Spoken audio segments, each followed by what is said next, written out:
حضرت موسیٰ علیہ السلام کا دور ہے، آپ بعض و نصیحت فرما رہے ہیں، اپنی قوم کو سمجھا رہے ہیں کہ اللہ سے ڈرو، اللہ کا خوف اپنے دلوں میں رکھو، اللہ کے بتائے ہوئے فرامین پر عمل کرو، تمہاری زندگیوں میں خوشیاں آ جائیں گی۔ کبھی اللہ کا نافرمان مت بننا، اس لیے کہ جو اللہ کا نافرمان ہوتا ہے جہنم اسے اپنی طرف کھینچ لے گی اور وہ جہنم کے شعلوں میں چلا جائے گا۔ اللہ اکبر۔ حضرت موسیٰ علیہ السلام اپنی قوم کو یہ درس ہی دے رہے تھے کہ آپ کی محفل میں ایک شخص کھڑا ہوتا ہے اور وہ کہتا موسیٰ علیہ السلام تم اللہ کے نبی ہو، میں مانتا ہوں اللہ رب العزت پر بھی میرا ایمان ہے، مگر اے موسیٰ میں تو اللہ کا نافرمان ہوں، میں تو اللہ کی نافرمانی کرتا ہوں، تب بھی میرے پاس بہت زیادہ مال و زر ہے، میں اللہ کا نافرمان ہوں، اللہ کی کوئی بات نہیں مانتا ہوں، تب بھی میرے پاس بہت زیادہ کھیتیاں ہیں، میرے پاس بہت زیادہ ساز و سامان ہے، میرے پاس دنیا کی آرائش و زیبائش ہے، مگر آپ تو کہہ رہے ہیں جو اللہ کا نافرمان ہوتا ہے اللہ رب العزت اس پہ غضب کی نظر فرماتا ہے،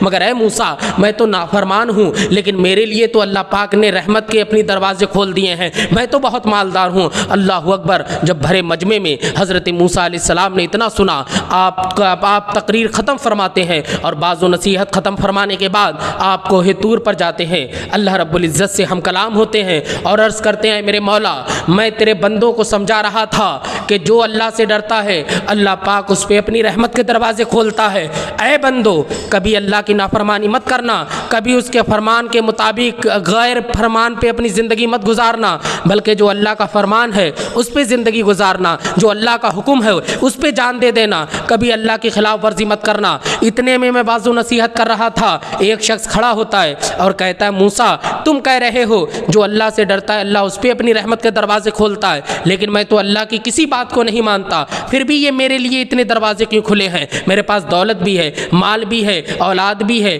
بچے بھی ہیں،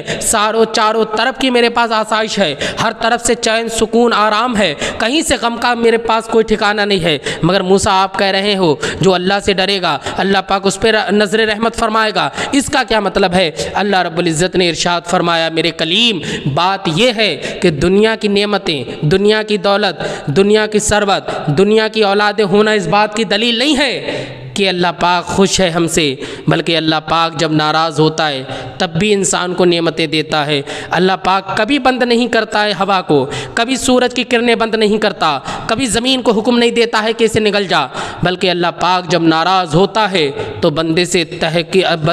سے سجدے کی توفیق چھین لیتا ہے، وہ سجدہ نہیں کرتا ہے، وہ اللہ کی نافرمانی میں زندگی گزارتا ہے، اسے کوئی سجدے کی توفیق نہیں ہوتی ہے۔ اور اس وقت اگر میرے بندوں میں سب سے زیادہ میری ناراضگی جس بندے پر ہے تو وہی بندہ ہے جو تم سے کہہ رہا تھا کہ موسیٰ اللہ پاک اگر مجھ سے ناراض ہوتا تو دولت کیوں دیتا؟ اس لیے کہ دولت کی تو بھرمار ہے اس کے پاس، مگر توفیق سجدہ نہیں ہے، میرے فرمان پہ عمل نہیں کرتا ہے۔ یہ دنیا ہے دنیا، اللہ پاک کبھی گردن کٹوا کر کے خوش ہوتا ہے لوگوں کی،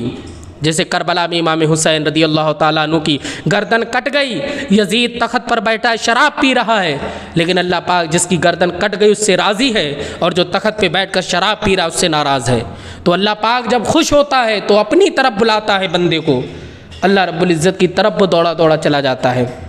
ہر سو میرے رب کے جلوے ہیں، میرے رب کے لیے کوئی جگہ متعین نہیں ہے، ہر طرف میرے رب کے جلوے ہیں، وہ وحدہ لا شریک ہے، اس کے لیے کوئی جسم نہیں ہے، کچھ نہیں ہے، وہ وحدہ لا شریک ہے۔ اپنے رب کی رضا تلاش کریں، اللہ پاک ہمیں دین متین کی خدمت کی